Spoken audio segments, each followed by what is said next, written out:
What's up, y'all? Alan Sun's axe is up again on the mountain.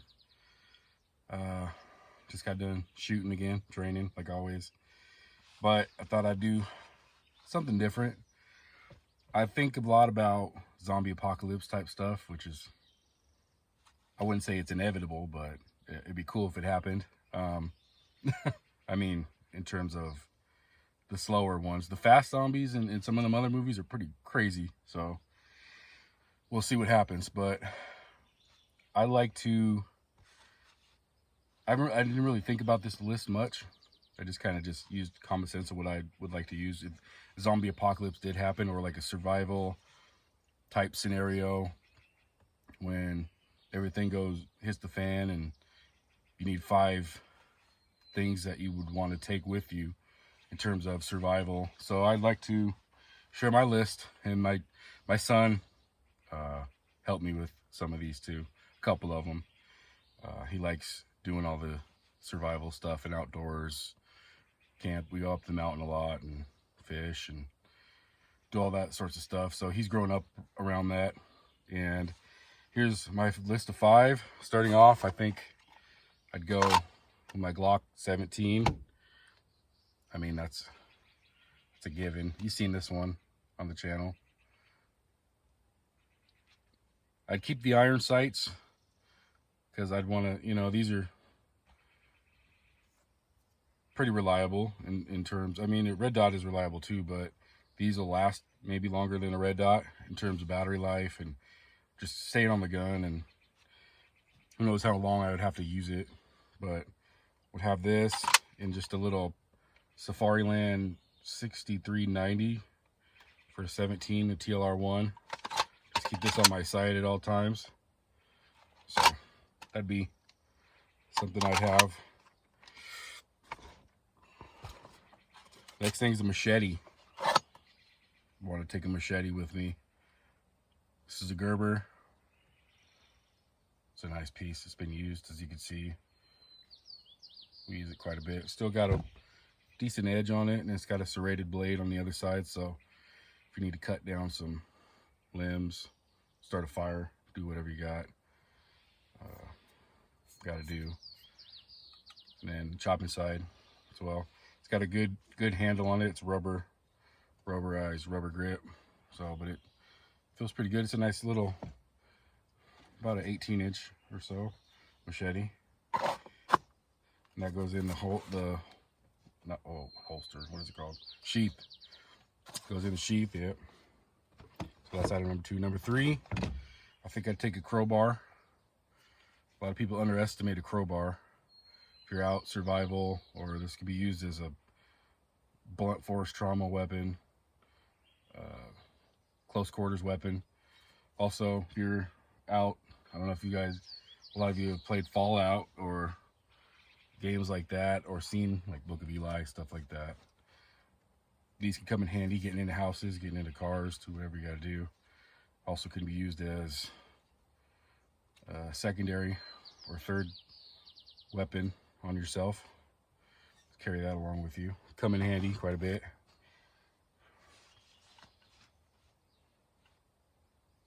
That's 3, right? Okay, let's see. I think it's gonna be God, it's gonna have to be 6. It's gonna have to be 6 items. And then I got a special item at the end that's kind of goes without saying for me, that I always have. But the 4th thing would be hatchet. This is an old Kelly.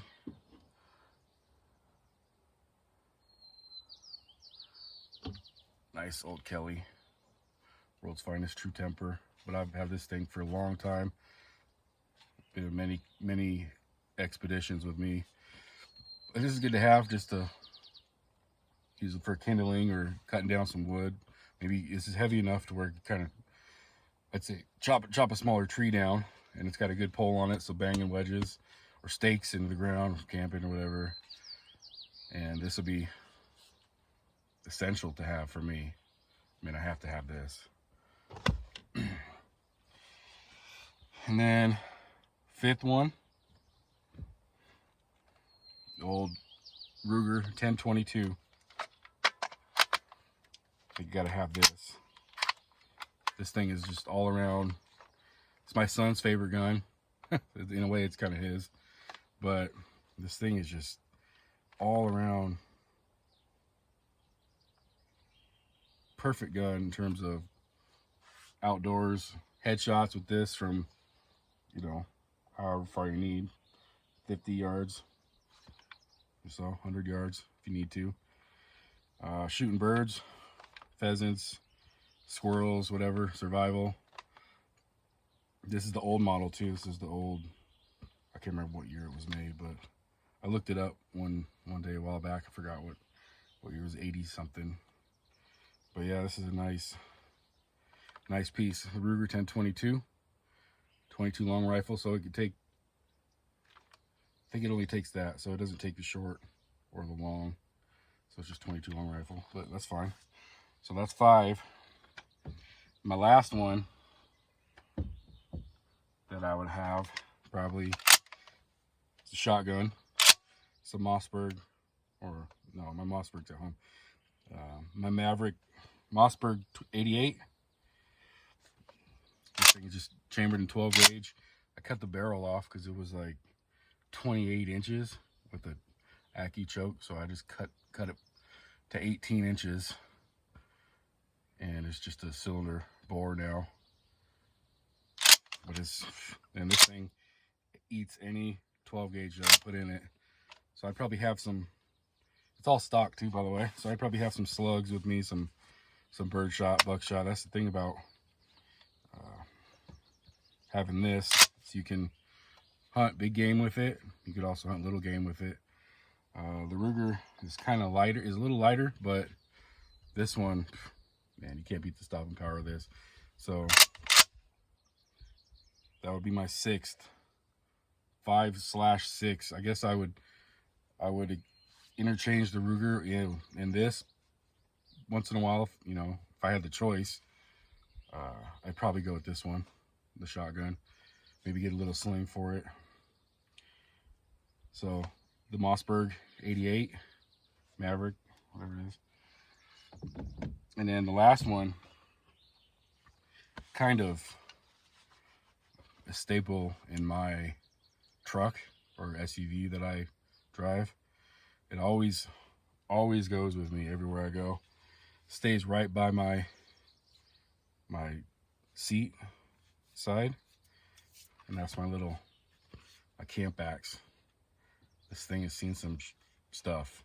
All right, I mean, not in terms of violence, but a lot of camping expeditions, a lot of just out in the woods, out and about treks, and it's an old Norland, genuine Norland. I've had this thing since my dad passed. That was a long time ago. I built this. I found this head at an old antique mall local to me in Washington, and I found a handle and I carved it out and hung the head myself, and I do that on the side, so I'm decent at it, I would say. I've hung quite a bit of axes. I got like 3 or 4 in the truck right now, trying to sell them.